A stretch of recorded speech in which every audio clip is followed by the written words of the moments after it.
The title of this evening's Dharma talk is Picnicking and Schmoozing. Sorry, tried to be funny. Actually, picking and choosing. Very interesting topic. Comes out of, what is it, Sandokai? Hsin Hsin Ming. Hsin Hsin Ming, that's true, thank you. Picking and choosing, I think in there it says picking and choosing is the disease of the mind, which means I like it, I don't like it, on and on and constantly entering into some kind of a desire or three poisons based interaction with a. This doesn't mean you can't pick something out or choose something. Of course you can. Hope that goes away.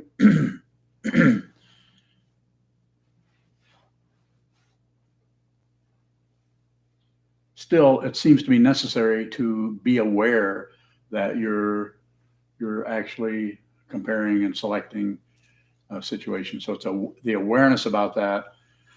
I would talk about that a little bit differently than it does in the Hsin Hsin Ming or the heart mind of Sokuzan, by saying that I think it's the awareness of that rather than going in and trying not to do that. I don't know if there's a commentary that brings that up or talks about it in that way, but quite often teachings are about don't do this, do that. And I do the same thing. I say, don't add. But when I say don't add, I know you can't help but add. Anything that happens, what do? We think, well, I like that, or I don't like that, or who cares? Those are the three poisons. Any comment at all, any adding or subtracting tends to cause the circularity of the mind that at the present moment may be totally comfortable, may be fine. What's happening is, going along, feels smooth. But the repetition of that when something does get difficult, traumatic, challenging, or abrasive, or threatening, we tend to the same polarity of the same, circularity continues to bring up more and more issues or problems to just basically makes the situation worse.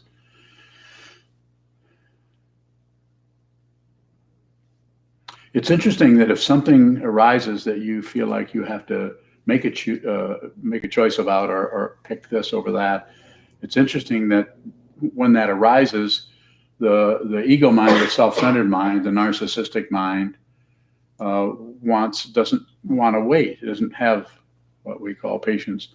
It wants to, let's settle the matter. Let's get in this. This is what we need. I don't need that. I need this. Or if we can't make a decision because of some kind of fear of being wrong or some other kind of structure, hope to be right, we go back and forth. I don't know I don't know what to do. I got to figure this out. Which is more, we back away from the circularity of the decision back into the circularity of trying to figure it out, which is highly stylized and it's ignorance. Pardon my throat clearing. Coffee will help. So in this situation, as I've said so many times, it's about bringing your awareness to whatever's arising. Be aware of that. Whatever is happening, positive, negative, neutral, painful, pleasurable, or ho-hum.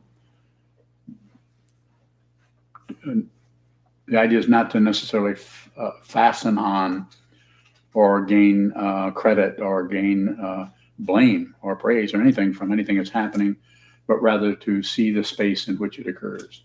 Because the space in which it occurs is the very nature of the very quality of your fundamental nature, which is your Buddha nature or your awakened nature. And that is not something you have to look for, search for. Simply put, it's just a matter of stop kicking up dust. And how do you do that? notice that what you have been ignoring may be kicking up dust. So bring your awareness. Whatever happens, I just said to someone earlier in an interview that treat everything as a teaching rather than object to this and agree with that, picking and choosing, picking it. This was a nice thing and that was a bad thing. Treat everything as a teaching. If something turns to crap, insofar as you can, you could even say to yourself, look, this is painful, I don't like it, this shouldn't have happened, they shouldn't have treated me this way. What's a deeper understanding of what just occurred? You could actually go into it that way.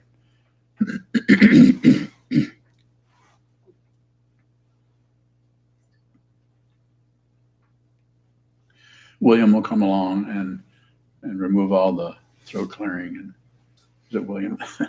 No, it's Gyokuro saying we're down. Oh, we're down? Well, then let's take a nap. Well, maybe she's to blame. Yokodo's to blame? She probably would like that. So, anybody know why things go down? Go ahead. Question? Question from Benjamin. Will they be able to hear the? Don't know. Okay. Looks like it. Okay. I can. Go ahead. What about when tangled up? Difficult and hard to deal with, but trying to push on it tends to make it worse. Insofar as you can, just be with that, and without spending a lot of time practicing, exercising the mind that wants to go elsewhere, the ego mind, without spending a lot of time sitting down, holding still, facing the wall, and watching the way you keep objecting to things. To watch the way the mind does not like to just be here. It wants something else. Always wants something else, something better, something higher, something more fun. So if you're practicing stretching that awareness or prioritizing that awareness, then what arises in the awareness, no matter how crappy it may be, or labeling it depression or whatever it may be, there is more of a chance, not easy, and there's no guarantee that you'll be able to be with that situation. And because your mind fundamentally, as it's said in other places other than what I'm saying, your mind fundamentally wants to clear itself up. And as it's trying to do that, we get in the way. The self-centeredness, the seventh consciousness, as the Yogacara teaching has it, of the eight consciousness, the seventh of the ego mind, the klesha mind, the confused mind, that aspect of consciousness that is paranoid. Shrinks down into a me feeling that is worried about some things and is all about getting after other things and grabbing things, or shutting off things that are disturbing or extra or unimportant. It's none of my business kind of thing. So you could start, I would have to talk to a person face to face about it, what's happening. But if you're feeling something that we call depression, you could start by, if you have a one awareness practice to this person who's asking, you could start by just take the very label that you're giving your emotions and pull the label away and see what's behind it. What is it that you're calling depression? And the way you do that is to literally, especially if you have a visual sense or a tactile sense or whatever sense works the best, use some kind of a metaphor to set that aside temporarily so you can see what's it describing. What is a depression? What is the actual texture, feeling behind that feeling that we're calling depression? Because as soon as you name something, you stop looking at it to some extent. Maybe not totally. Question over here? Joe Bosker's having trouble seeing the video. It's choppy. This is not my forte.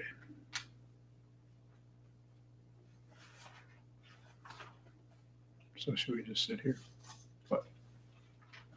In the Hsin Hsin Ming, when it says picking and choosing is the disease of the mind, what would the cure be? Stillness, silence. Do nothing. This is what the sitting practice of meditation is about. Sit down, do nothing. It's a highly stylized form of sit symmetrical, do something. Hold still, do something. Don't add, I guess you could say do something. Don't subtract, don't do no math, don't meddle with your mind at all. Just watch what happens. You could call it objectivity maybe, or you could call it subjectivity. You could call it depression, but whatever you call it, it's always a name about something else. There's no way you can name something, and even Buddha nature is just a name for something that is ineffable, that cannot be named, found. If you can discover it, it's relative truth. Maybe a high level of that, but it's still relative. The ultimate nature cannot be experienced, and it cannot be found.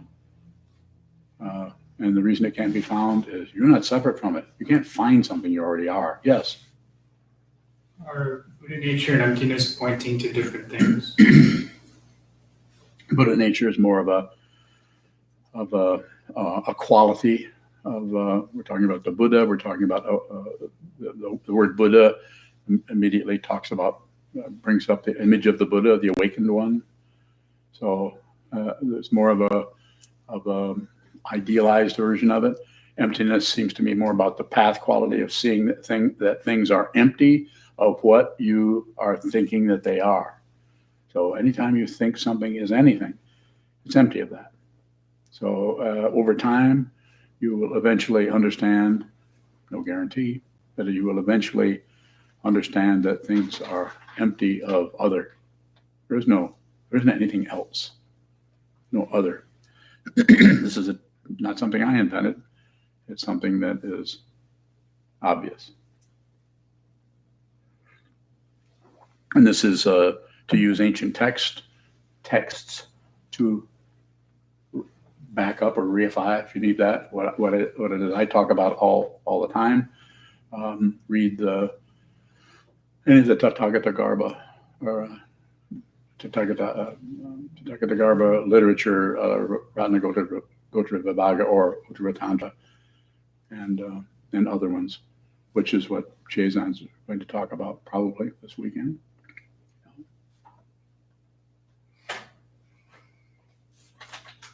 More? Less? Further questions? Are we still off the air? Sounds like the audio is fine. It might just be the video. Well, that's good.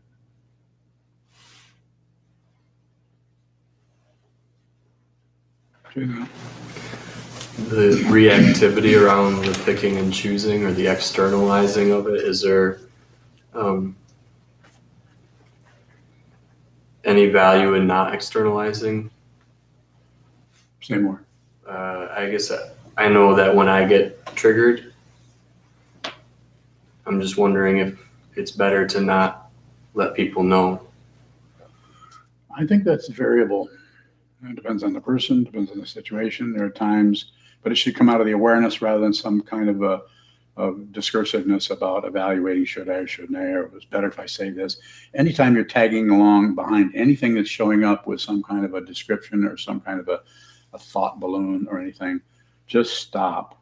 Don't do anything, because if it's coming out of that, then there's some kind of, albeit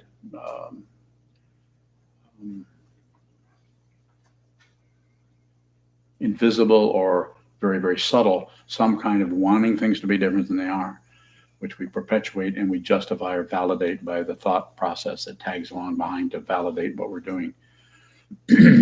More? Good question. Is there something, is there a way not to be offended by the teacher, or is there anything wrong with being offended If by I'm the not teacher? offending you, then I'm not doing the job.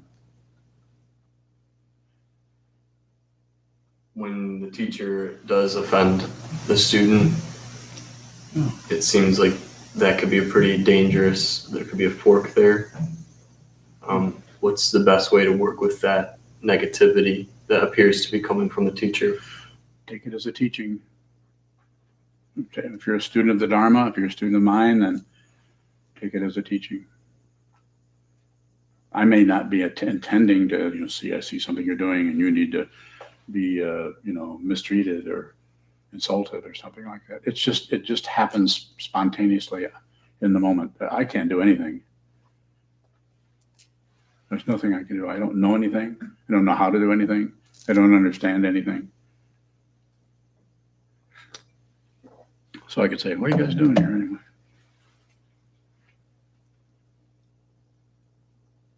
Rhetorical.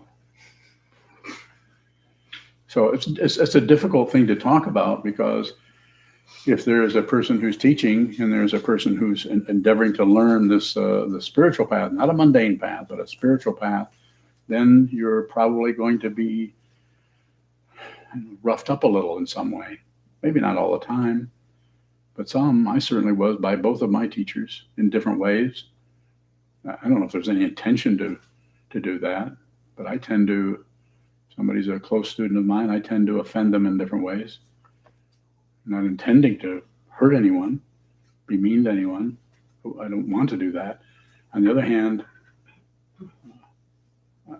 the whole thing has to be a genuine situation. And if it is, then it's not separate. There's no two separate beings there. The teaching person sees that. The student probably does not. Go ahead. Why is that abrasion so important? Because it points out the self-centeredness, which is hard to see. If you have pride, very hard to see pride just on your own, because it just feels like you.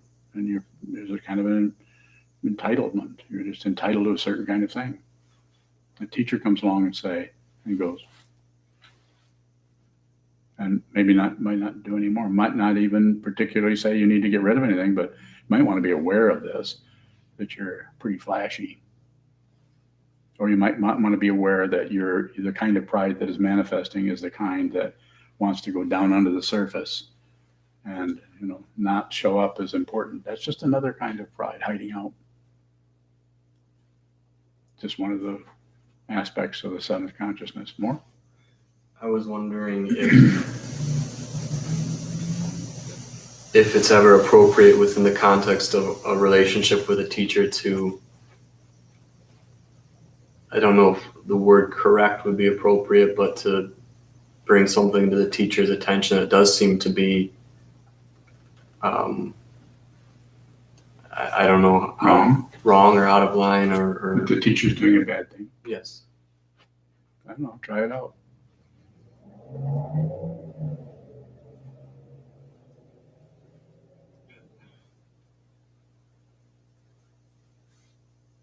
There's more room for questions there. I don't know what you should do. You should do what you need to do. I mean, the teacher is not omnipresent, omnipotent. The teacher is a human being like the Buddha was not some people haven't studied it, think that Buddha presented himself as some kind of deity. A lot of people treated him like some kind of deity. He was someone that understood something and shared it with others. And it was a very simple truth. Everything is dependently risen. There's no solid being in the skandhas. Impermanent. Everything is impermanent. Nothing lasts. Everything is dissatisfied or suffering or having difficulty on some level all the time, not half the time. And quite often that's blocked out. And also that there's no solid being anywhere. There's no individual anywhere. It just intensely looks like it. And we impute or gather that and cling to that through self-love, pride, just being infatuated with being an apparent separate being. But it doesn't last. So when the body-mind complex goes back into the five elements, or you could say the six elements, that's when you'll know whether you're awake or not. Because if you're identified with that, you're probably going to be at least afraid, if not terrified. And if you're awake, you know that you can't go anywhere because you're not identified with anything in particular.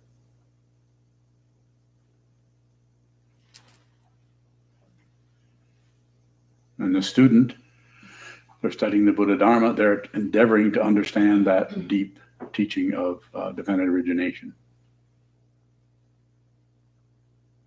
And so, it's not that the teacher might not put too much salt in the coffee. Any salt in the coffee is probably too much. You can correct the teacher, of course. I feel like you're asking me something else. Like, I'm just wondering to what degree should it just be the attitude that everything the teacher does is a teaching, and if there's a Okay, stop there. I didn't say everything the teacher does is a teaching. I said you should treat it that way. I think, isn't that what I said? You did. And So if you Te- treat everything that the teacher does as a teaching, does that mean you would never interject? that would also be dependent. You may and you may not.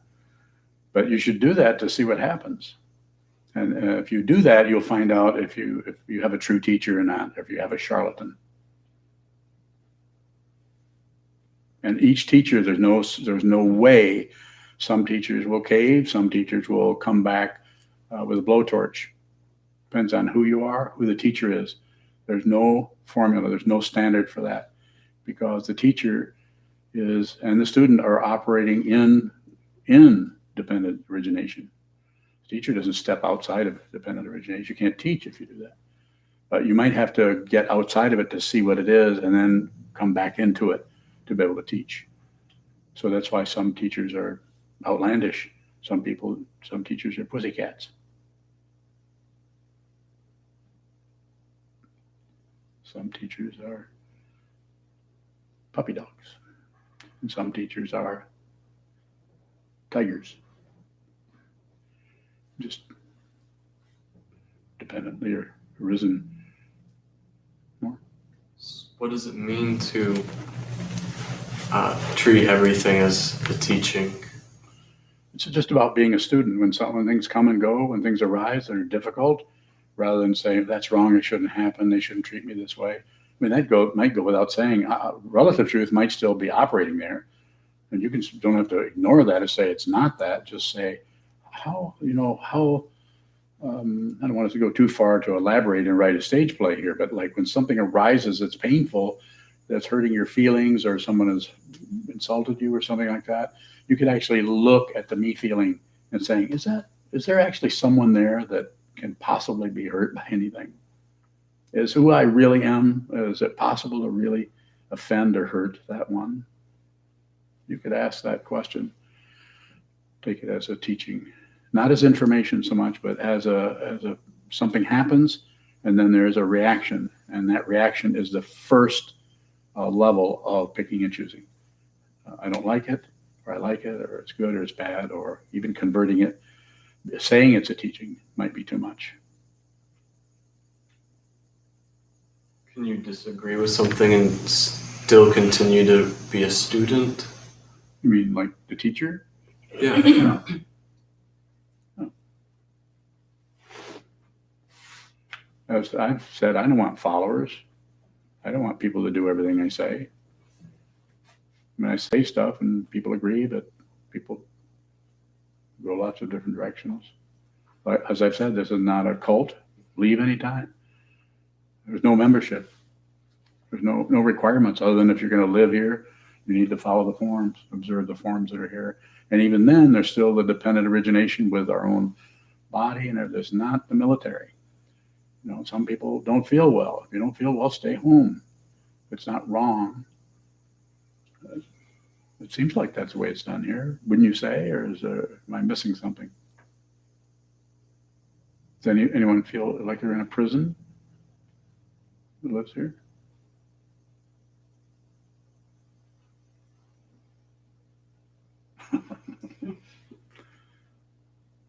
Okay, I guess not. More? Or did I misunderstand your question? So, I mean, to make a simple story about it, I don't know, I can't come up with. You and I have had conversations before where I've said, I think we should do this, and you've said, I think this other way would be better, and I don't think I'm always insisting on what I say, or maybe I am. Does it seem like that? I don't know. You don't have to let me off the hook necessarily, but I don't know. Try to watch what's happening without getting too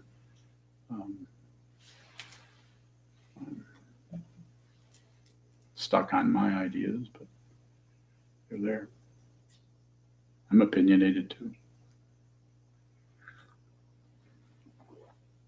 More? Not yet. Thank you. Other questions? Yeah. Choo-choo. Couple more questions online. Benjamin asks from LA, just staying as you are or nothing special is pride? Question mark. Probably. Yeah. Amazing that you can do that. Maintain anything. You maintain just be who you are or just stay in the present moment. Horse shit.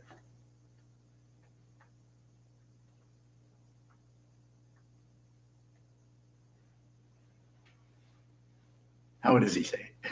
He Is he properly says, insulted? to your prison question, he says, I feel like I live in a prison and I have my own apartment in LA. A person prison. Person. Jessica has a question. Yes. If we are confused about something that we don't know how to describe in words, how can we ask the teacher about it? Yeah, that's very, you can't say it in words. I say just continue to practice, train the mind, connect with the Sangha, participate in the study groups. One of the most important places for learning or awareness is connecting with other people that are dealing with the same teaching, coming from a different set of conditioning, a different quality of the culture, different families, the different causes and conditions are extremely elaborate. Come together with somebody else and actually seeing the way someone's studying, say, the 5 Dharmas, the Lankavatara Sutra, the way different people handle that. I'm deliberately confusing when I talk about the last 2 of the 7 Dharma, or the 5 Dharmas. How many are there? 5? I'm confused, but because people need to contemplate that rather than have it explained to them. So Jessica, that's our Jessica that comes here. Yeah. So not that we own Jessica, sorry, but Jessica. I would say continue to practice, face the wall, and especially to you, Jessica, study with the Sangha. Very important to study the material, and as I've said probably dozens of times, you don't have to understand. Having to understand, that's Western style of thinking, testing, and grading and getting graduate degrees. I'm not interested in that. So what I am interested in is helping you see the fundamental truth of who you are and what this is. Who you are, subjectivity, what this is, objectivity. Not separate. They certainly look separate. It's vivid. It's in CinemaScope, Technicolor, and what's that other one? 3D. All right. 3D. We're all 3D printers. Go ahead. You said that we can't find Buddha nature, but you encourage us to find out who we are. So how do we do that? Sit down, hold still, watch what moves until it doesn't. And then watch what keeps moving after nothing moves. So Buddha, it's just a way of talking about it. We have to use concepts, and concepts are what they're built on a polarity or opposition. Talking, not talking. Concepts, no concepts. And then the concepts start, right and wrong, up and down, back and forth. Awakening, Buddha nature, sentient beings, contrast. So bring the mind into that. And ego doesn't want to go there. It needs to have a reference point, and it will try to turn that into its own credential so it can keep on going, so it can be included in the grand ceremony of awakening, which is, we'll soon find, as Trungpa Rinpoche used to say, that would be more like its funeral, even though it's not real, so it's not even a funeral. Tammy, I think from the west side of the state, asks, if I say I feel foolish or like I'm on the edge of constant confusion, are those thoughts my ego? Yeah, probably, but it doesn't matter. Just because you can think, oh, that's just egotistical, that's not particularly helpful. Every thought is egotistical. Every emotion, every thought, anything that arises is about me and my stuff, my world, my ideas, even my great compassion and love for the world.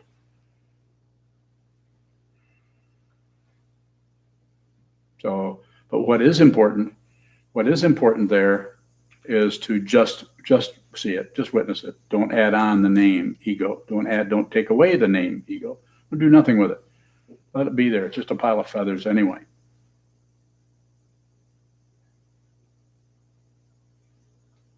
Have you been eating feathers again? That's where that came from. The feather story. Okay, we won't talk about that. So, you have a question? If anger is arising, is that fueling the self in one of the, I can't remember the names of the four, but like self-delusion, self-love, self-pride, is that fueling it in one of those particular ways? It may be. It may be so good. It may be, but the idea there is just to observe that and don't interrupt it. Don't try to modify ego. Self-centeredness, ego will, if it can find some way to join in the repair crew, to join in the healing force of love. You know what I'm talking about. All of you do. It's just, it's like, I don't know, it's like an orange. Who needs them? No, it's not like an orange. No fruit insults. But it's like, don't go into the thing with some kind of idea necessarily. Don't do anything with it. Just watch it, and what you need to see will show up, and what it isn't time for you to see will still stay behind the curtains. What comes on stage, just watch the play. Just watch the play. Stay in the front row. Just watch the play. And you might find your awareness, consciousness dissolving into one of the characters or situations, and then through the sitting practice of meditation, through stretching the awareness, and just insisting on seeing this. Symmetrical posture with the body is the only thing you have much to say about is the position of the body. You can't position the mind. It's not, doesn't have that nature, but it's not separate from the body. So therefore, this is your entrance to working with the mind. This one or this one. I think I prefer this, but that would be picking and choosing, wouldn't it? If anger is arising, is that evidence that we've been picking and choosing? No, it's evidence that you're aware. If you're a practitioner, if anger is arising in someone that has no idea how to work with the mind you could say with upaya or skillful means, but it's just trying to stop the anger, which is not very skillful. Don't go to war with war. The big picture of that is this country starts rattling their swords and the other country starts rattling their swords. Sword rattling has been going on since the humans arrived here. So just observe as much as you can, and let other people accuse you or impute or say, well, you're a pacifist, or you're not helping. We need to stop the Lithuanians from invading New Jersey. It's just, come on. We've done this over and over and over. We believe same things, just like the war between the North and the South. It's the North and South Korea, the North and the people carrying flags of stars and bars, stars and stripes. They're just symbols of aggression and intense ego formation that's not observed. And if you want to work with the negativity, so-called, have to really look at it a long time. We don't want to start doing open heart surgery on something that we don't even know what's in there. We need to really understand, maybe, very imperfect metaphor, but it's like that. Don't work on something and don't go out into the world, so-called society, and even though you're correct and going against this person or that person because of their difficulty or the system. But if you haven't really understood your own aggression, maybe not gotten rid of it, but you're very aware of your own aggression. So when you go out, you can feel that start to vibrate, because other people's aggression will trigger your aggression, and the next thing you can't tell whose aggression is whose. And usually what the self-centered mind does is project that aggression onto the other and fight with them. Because they're the person who's having needs to be stopped. How do we keep watching the stage play when it's embarrassing? Just keep returning to it. If it gets too difficult, then don't torture yourself. Walk away. Have an orange. or have some feathers. Yeah, just don't, in the Zen tradition, there's kind of a macho thing that's kind of a carryover. I'm not accusing the Japanese of anything. It's a wonderful society out there. Culture, their arts are absolutely incredible. So I'm just saying, but they're kind of a macho, military kind of thing developed around everything over there and seem to drop right into Soto and Rinzai Buddhism especially. And it's not that it's wrong. It's just actually, you don't really need to be mean to people. I mean, deliberately come in and just be rude. It's not going to help to do that to people as some kind of a form where this is only here as a threat. It's not very threatening. It's there because it's part of the tradition, but it's not something that's necessarily going to be used. Yes. Tammy has a couple more comments and questions. Yes. She said, if I say I feel foolish or like I'm on the edge of constant confusion, are those thoughts my ego, and are feelings connected to ego or separate or what? I'm specifically talking about listening to you. Yeah, if you're finding anything, then that's an aspect of division or separation or ego or objectivity, some kind of objectivity that is set up as a polarity. Please don't get rid of it. You don't have to get rid of anything. Don't get rid of anything, anybody. And if you want to practice, then include everything. Just keep it here. You're going to need it. You're going to need your understanding about everything. Well, make friends this direction, make friends this direction, and don't believe your thoughts. Don't disbelieve your thoughts. Don't look away. Simple situation. And as far as Tammy, your situation just sounds like you're doing fine. Just train your mind. Everything that's happening there is just phenomena, just comes and goes and comes and goes. And we have attributions about it. Some things need to be more important or seem to be more important or something we need to deal with. Probably not. A couple more questions from online.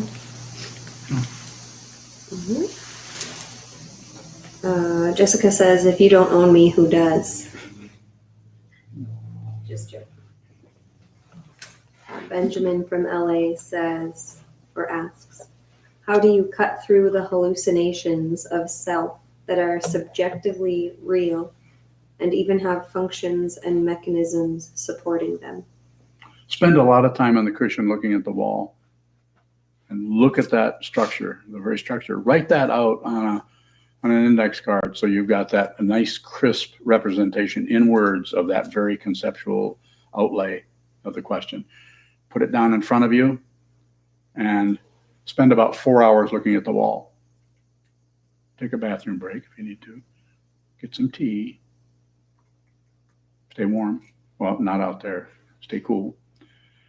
And then so at some point in there, just turn your observation, your reception of looking at the wall, looking at the mind coming and going and coming and going. It's the point you've even forgot there's a card laying in front of you. You might be thinking about your dog that ran away to Ventura. I'd be surprised if that happened. And so then occasionally just turn the whole thing around and look down, read that to yourself, contemplate it for maybe 5 or 10 minutes, not very long. Concepts, go right into the concepts as far as you can. Look at those concepts, turn them this way, turn them that way, contemplate. Put it down, turn the card over, go back to the wall for another couple of hours. You asked, I told you. Do what you want to do. Another question from Benjamin from elsewhere, different Benjamin. What city? I don't know. What's the last name? Overthought? Okay, go ahead. If we know we have bad karma waiting for us, can we still attain enlightenment? Yes, we all have bad karma. There isn't anything but bad karma. Never heard that before? Anybody had any good karma lately? It's the very nature of karma is plus and minus, plus and minus. So there's always a mixture. Everything is dependently risen. One of the three forms of suffering: the pain of pain, and the pain of alternation. As things get better and they get worse, and they get better and they get worse. So, but yes, you can't attain enlightenment without karma. And the Buddha, if he had pretty good karma. Good example. He was born a king or born a prince, and he had a kingdom, and his father wanted him to be a Chakravartin or a world emperor or whatever. And he decided to. He saw sickness, aging, and death, and he saw a mendicant, sannyasin, or a renunciate, and he decided to go that direction to deal with his shock at seeing sickness, aging, and death. So he stepped into his karma. He didn't run away from it necessarily. So to direct responses, well, certainly you can. You can attain enlightenment. Question from Gary up north. Yes. You said awareness is receiving, not thinking. Is thinking then an aspect of this receiving? Yeah. You receive sounds. You receive sights. What's the other one? Smell, taste, touch. Yeah. Let's see. Touch, and what's the other one? Thinking. That's what he was asking about, wasn't it? I knew we'd get around to that. Yeah, you receive everything. You don't generate any of those. There's no generator behind anything. There's no self in the skandhas, and there's no thinker behind the thoughts. If you think there is, what do you think I'm going to say? You're wrong. Or what's that other one I sometimes say? Nope. There's got to be another one. You're dreaming. Huh? You're dreaming. Yeah, you're dreaming. Use that one. If you think yeah, if you think, yeah. That one. What he said. Unreal thoughts are there. They're vivid, and they're shaped, and they're crunchy on one end and soft on the other, and they have all kinds of elaborations around them and little stories and little post-it notes all over around the thought patterns, but they are fundamentally unreal. This doesn't mean they're not there, so don't think they're going to go puffing up in a cloud of pink smoke. The very unreality of it is what's so amazing. Like a lucid dream that's so real, and then you wake up and it's just amazing. It was so real. It just tasted like buttermilk, and it was nothing. Gone. The nature of consciousness is so powerful. The consciousness, Buddha nature. And don't believe anything I say. I'm not asking you to believe it. Listen, consider it, and then do whatever you want to do. But the very nature of Tathagata of the Dharmata, is such that the body-mind complex is an afterthought. This is extra. This just happens to fall down here on a big ball of dirt in the middle of nowhere, and then some consciousness followed it down. I better come down with you and make sure you fall into a volcano. Or somebody throws you in one. Any further questions? Danny? Is there, or how do we dig up that pride that's just below the surface? Good question. So you can use the word pride a little bit, but I would just go below the surface and see what you can find there, rather than look for something that has a label pride on it, because it doesn't have that label. It only, after you see it, only later you might realize that's pride. That's actually me thinking I'm pretty cool, or have some kind of entitlement to something, that I'm just a shade better than everybody else. It's a really interesting area, and of all the different forms, the 4 different forms in the that are separated out in the seventh consciousness, or the klesha mind. That's a difficult one to see. How can we work together as a community when we're all dealing with pride? Just be aware of the pride as much as you can. I have it. I see it. It's in my face all the time. Yes. We notice that there's some kind of trend, a particular trigger that brings up something that doesn't normally come up. Is it helpful to intentionally go into that? Don't do the intentional part. No. But just train your mind and study. And notice that this showed up because of this. Something wiggled over here. Someone came into the room and someone said something, and then something came up that was your mind, your consciousness, because this person said or did something that caused you to feel a different way, or feel put upon, or feel insulted, or feel like somebody's taking your inventory, etc. So just observe it. Do nothing with it. If you just observe it and do nothing with it, then it becomes a teaching. And it's a teaching in that since you're not doing anything with it, the conclusion that you never can come to, that will come to itself, is not separate. But it takes a while. If you go anywhere else with it, whatever happens, don't abandon it. Whatever happens, don't accept it. Don't reject it. It takes a while to be able to do this. And it seems to take a lot of formless meditation. So on the path, do we not necessarily need to be aware of all of our things under the radar? At least 5 or 6 of them. You only got 3. So you can't, if it's under the radar, that's just a metaphor for saying it's kind of pretty much out of sight. It's hard to detect it or see it. So just a way of talking about it. But I wouldn't worry too much about trying to keep track of everything. Just watch what moves. If the mind is moving, as it says in ancient Zen tradition, is the flag moving or is your mind moving? Neither one are moving.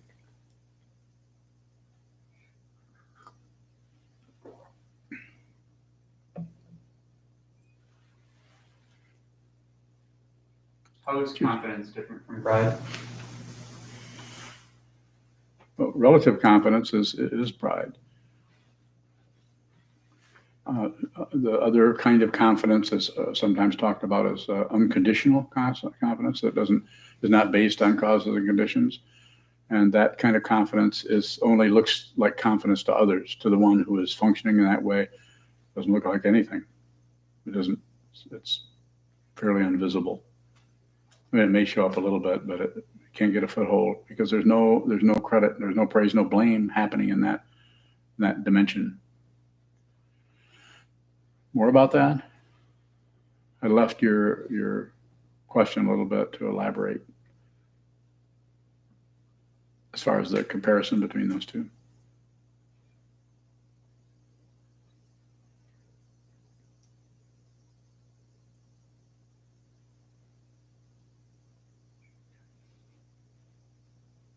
Any more questions?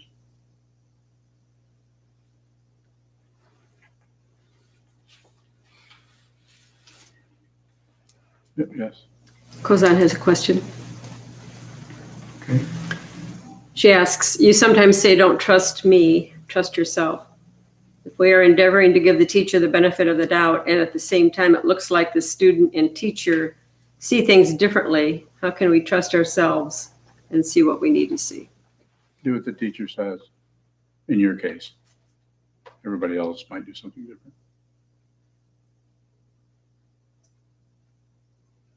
Did I answer your question? I think so.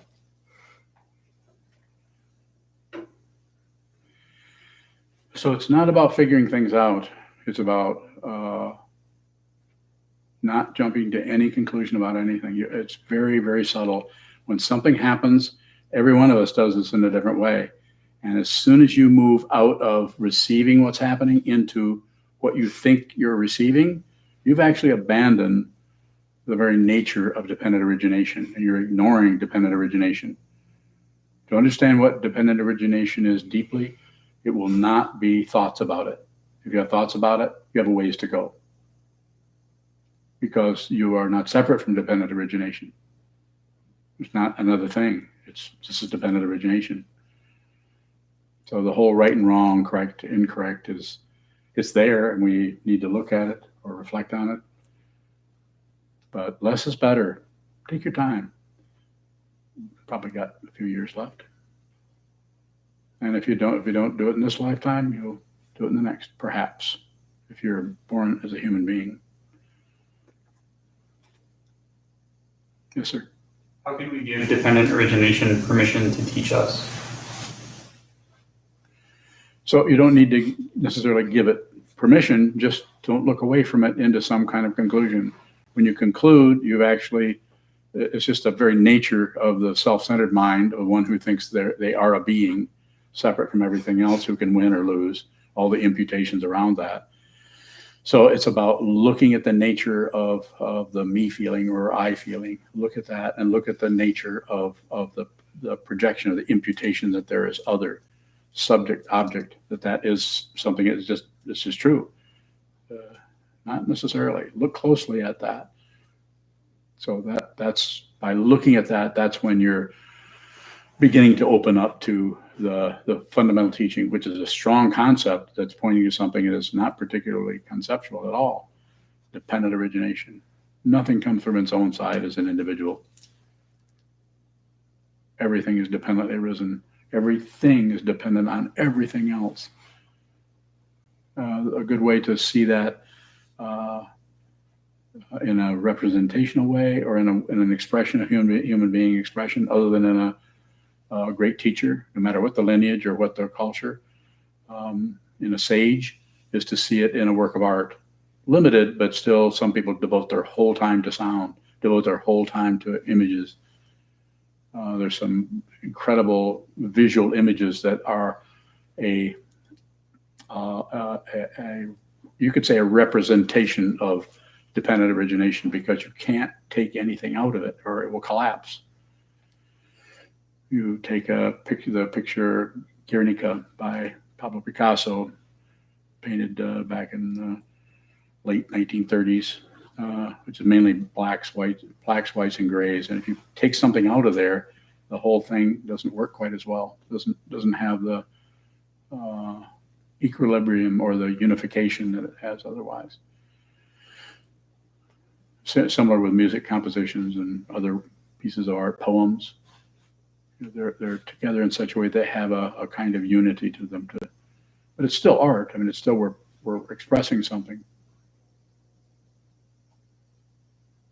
Dependent origination means you can't find anything separate. Can't find separate things. Further question about that? It's a good question. All your questions are good. Except for that one about 3 weeks ago. It's terrible. Yes. Couple more questions. One more. online. Sorry, one more. Jessica asks, is it self-centered picking and choosing to want to meditate more? Nope. And to address it more directly, it doesn't matter. You don't have to look. We're all self-centered. I'm self-centered. If I weren't self-centered, I couldn't talk about this. I couldn't teach this unless I was what I'm talking to you about. I'm completely full of myself. What's different? Not real. There isn't anyone here. There's no solid being here. Just a bunch of causes and conditions that get together and have a mouth.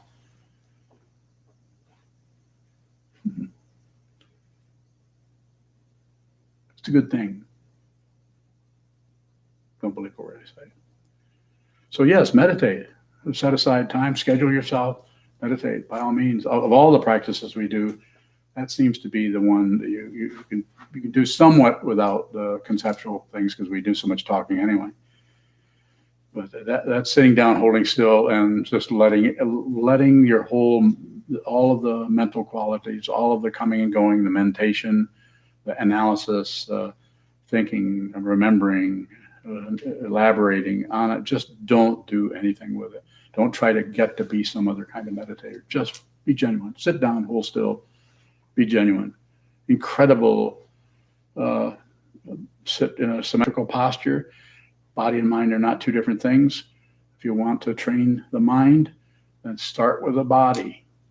Hold still.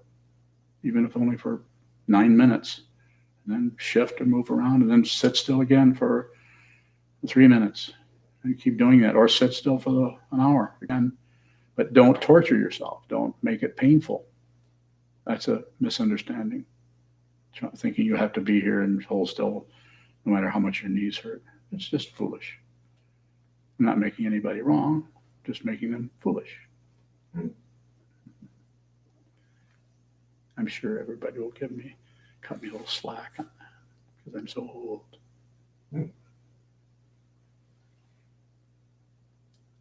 Very good. Thank you so much.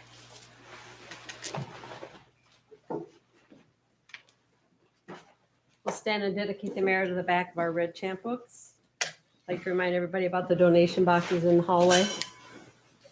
We also accept your generous contributions online through PayPal or debit and credit cards.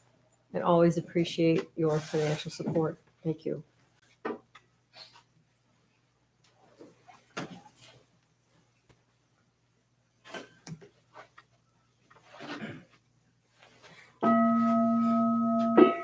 May the merit of this penetrate into all places, so that we and every sentient being together can realize the Buddha's way. Ji-ho-san, shi-fu, shi-song-mu-sa, mo-ko-sa, mo-ko-ja-ho-ro-mi. The 10 directions, the free worlds, all Buddhas, all venerable ones, Bodhisattvas, Mahasattvas, the great Prajna, Paramita.